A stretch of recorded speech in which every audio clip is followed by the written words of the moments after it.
Today, we're talking about privacy, or, maybe what's left of it. It feels like it's disappearing right before our eyes. Let's get into it.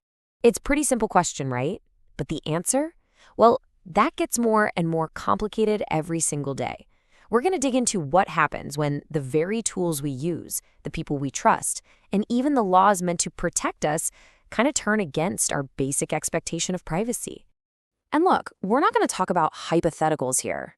We're going to look at real, recent examples of how our privacy is being chipped away at right now, from the device in your pocket all the way up to the highest levels of government. Okay, let's start with something close to home. The software we willingly invite onto our own devices. Those tools that promise to make our lives easier, but sometimes they come with a hidden cost we never agreed to pay. Think about that number. 130,000. That's how many people, at a minimum, installed what they thought were simple TikTok video downloaders. What they actually got was a spy living in their browser. So how does this actually work? Well, it all starts with an innocent-looking install. Then the extension fingerprints your device, which is just a fancy way of saying it builds a unique profile of you based on your computer. From there, it just sits in the background, quietly harvesting your data, watching pretty much everything you do online. And that's really the key takeaway here. The little tools we add to our browsers have incredible, almost frightening access to our digital lives. They're not just passive add-ons.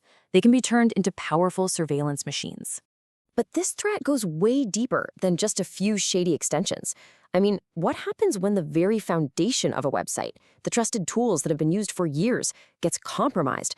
This is what we call a supply chain attack, and a really nasty one just happened on a massive scale. So here's how this played out. An attacker quietly bought up over 30 popular WordPress plugins. They slipped a secret backdoor into the code, and then they just waited. For 8 whole months, it sat there dormant. Then, through what looked like normal updates, they flipped the switch, activating malware that created spam and redirected website visitors. But the most clever part of this whole thing was how they controlled it. Right. So the brain of the whole operation, its command and control server, was managed using an Ethereum smart contract. This makes it almost impossible to shut down in the normal way. If a server gets taken down, the attacker can just update the contract, point the malware to a new server, and they're back in business, always one step ahead. It's kind of genius in a terrifying way. Okay, so we've seen how code can betray us. But what about us, the human element? So often, the weakest link in any security system isn't the software, it's the person sitting at the keyboard. And attackers, well, they know this, and they have gotten very good at exploiting our trust. So let's look at 2 very different but equally effective ways this happens. On one side, you've got the Lazarus Group targeting Mac users with fake meeting invites on Telegram. On the other, you have a group called Scattered Spider, who go after corporate employees with simple text message phishing to steal millions in crypto.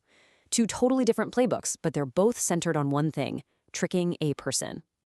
You know what's so wild about that Lazarus Group campaign? They didn't need some complex zero-day bug in macOS. Nope. They just needed a user to trust a fake meeting link and paste a single command into their terminal. It just goes to show, why bother breaking down the door when you can just convince someone to open it for you?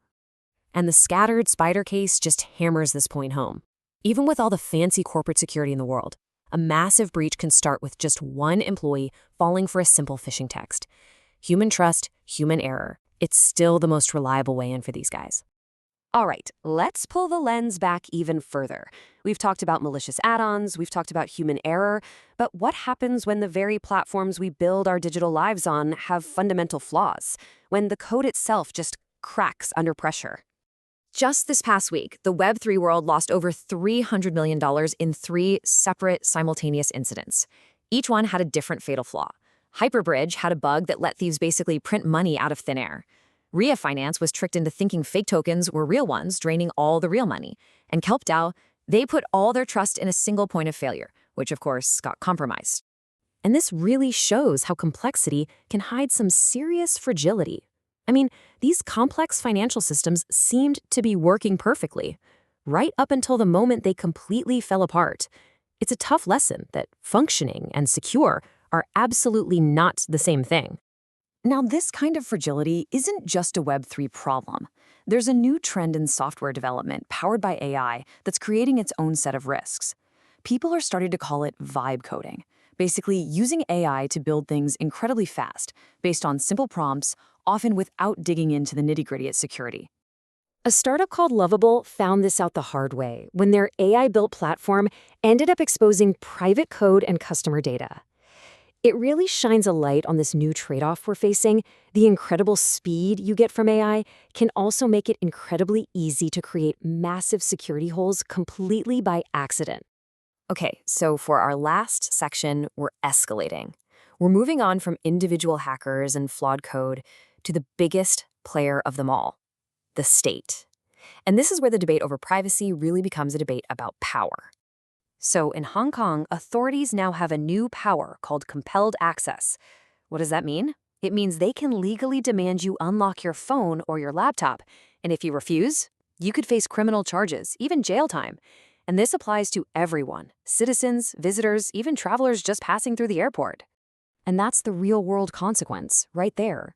The personal security of your own device is no longer just about protecting yourself from criminals. It's now officially part of a national security framework. Your private data and the power of the state are on a direct collision course. And this isn't just happening somewhere else. Right here in the US, Senator Ron Wyden has a long history of issuing these kinds of cryptic warnings about secret government surveillance. Before the Snowden leaks back in 2013, he was hinting that something big was going on. And now he's doing it again. He's warning that there's a secret interpretation of a surveillance law called Section 702, and that the public would be stunned if we knew what it was. We've seen this play out before, haven't we? These vague warnings that come from inside the system have a funny way of being proven absolutely true down the line, usually in some pretty dramatic fashion. So, from the browser on your laptop to the laws that govern nations, our expectation of privacy is under attack from, well, pretty much all sides. The threats are getting smarter, the vulnerabilities are getting deeper, and the stakes are getting higher than ever. And all of that leaves us with one final and pretty unsettling question to think about.